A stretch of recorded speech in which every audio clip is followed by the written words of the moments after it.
Hey George, we get involved in all these other kinds of fancy things, so we've all been into the Terminator and all the movies and working out what's going on and whether Skynet's going to take over the world in the future.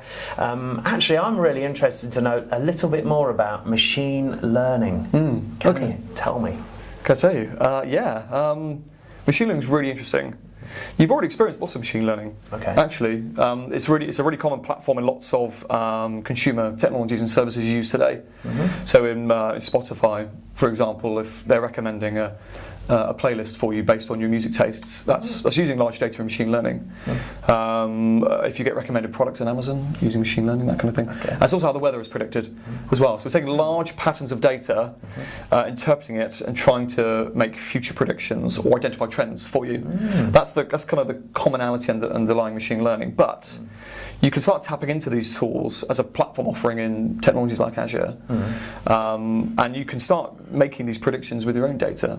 So we talked earlier on about data generally exploding and people have got more and more data. How do I turn that into some sort of insight that I can action upon? That's the really interesting opportunity going forward. And you can use that with machine learning in Azure on your own organizational data. Go on, sorry. Quick question is, actually, if I'm a partner out there and I'm loving what I'm hearing there, I'd like to get my business into it. What type of individuals do I have to employ to do this machine learning? Do I need, super technical developers, or what type of person would I need to recruit? I don't think you need a data scientist, which is normally the question that we get. I think it depends on how far you want to take the technology, right. If I'm honest.